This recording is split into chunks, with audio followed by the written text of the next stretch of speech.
Even after Emperor Aurelian had, with extraordinary resolve, restored the integrity of the Roman Empire, the political situation remained highly unstable, shaken by internal turmoil and external threats. Aurelian's sudden and tragic death abruptly ended his iron will, which had previously served as an impregnable wall, holding back the onslaught of barbarian tribes. As a result of this shocking loss, numerous barbarian groups, instantly recognizing the empire's vulnerability and its readiness for conquest, immediately began to devise new, audacious plans to plunder its increasingly prosperous and wealthy provinces. Thus, Aurelian's successor faced a truly colossal and complex task, not merely to maintain, but to solidify all the significant achievements the late emperor had made, before chaos could fully engulf the state. Aurelian's premature demise caused profound indignation and shock within military circles, as numerous historical accounts unanimously indicate that his death was the result of a senseless and unfortunate act of regicide. This horrifying incident provoked such overwhelming outrage among the soldiers that, consumed by anger and grief, they consciously refrained from the traditional selection of a successor from their own ranks. Instead, showing extraordinary restraint and respect for the fallen leader's memory, they chose to delegate this crucial task to the Senate, a truly unprecedented step in the empire's history.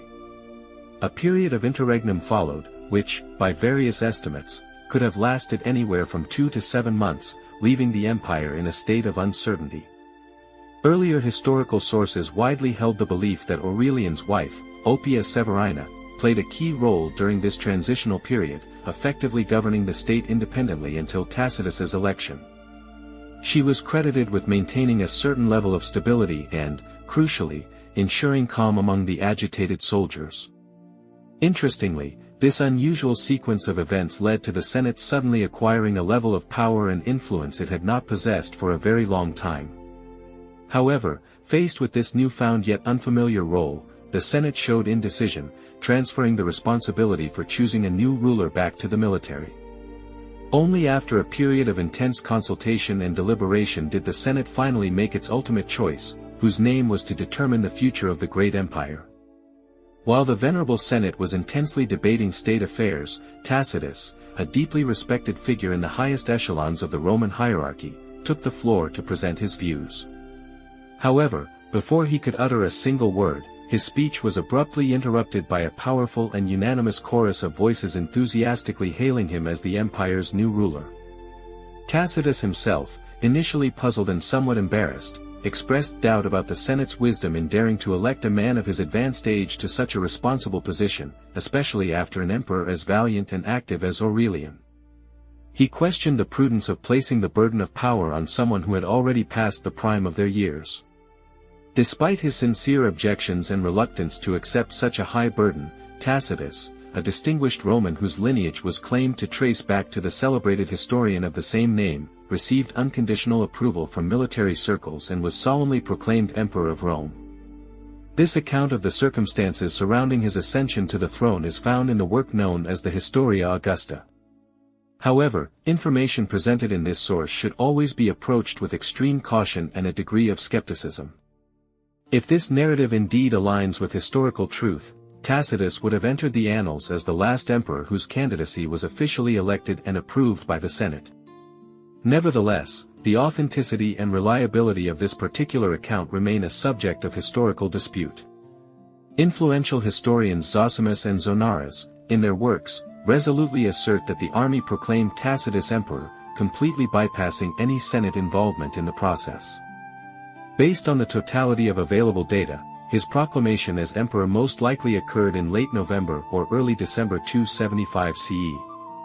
Thus began Tacitus's reign. Tacitus's early biography remains largely shrouded in mystery. In the period following his ascension to the throne, traditions circulated that he was a descendant of an ancient Umbrian family and was considered one of the empire's wealthiest citizens, possessing a colossal fortune amounting to 280 million sesterces.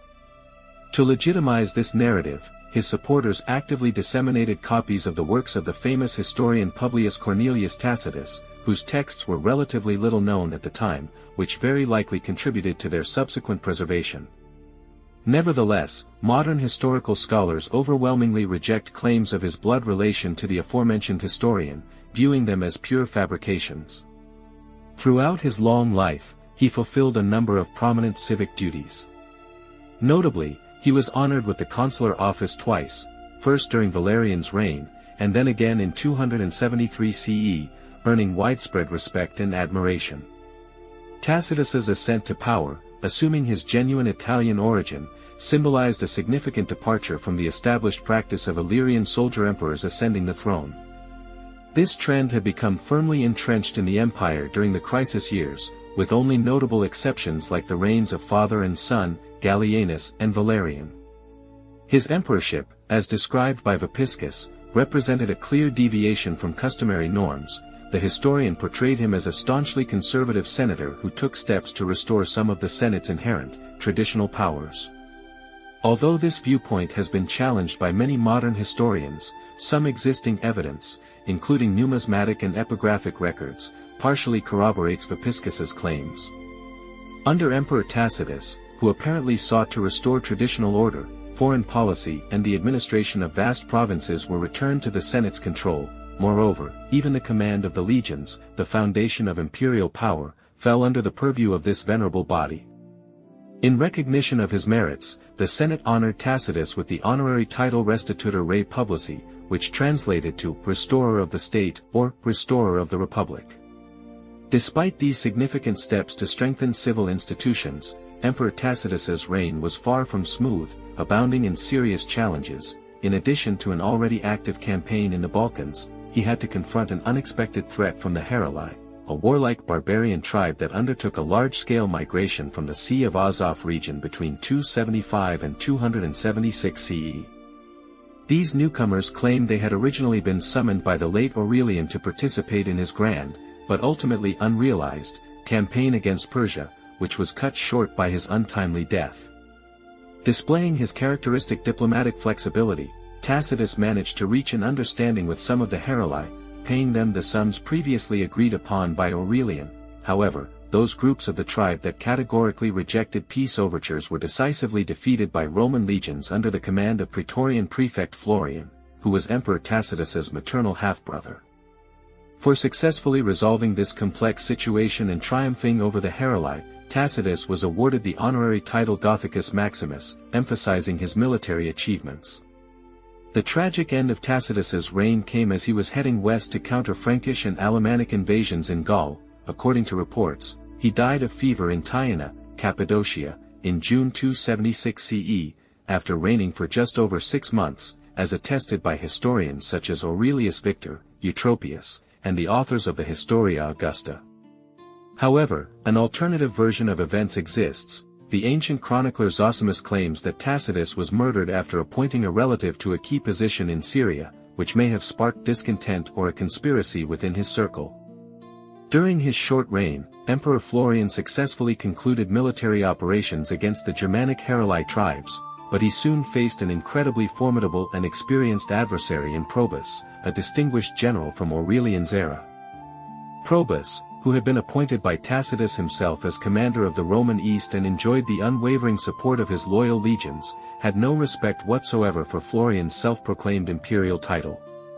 Probus himself was elevated to imperial dignity by his own troops around June 276 CE. After a series of skillful strategic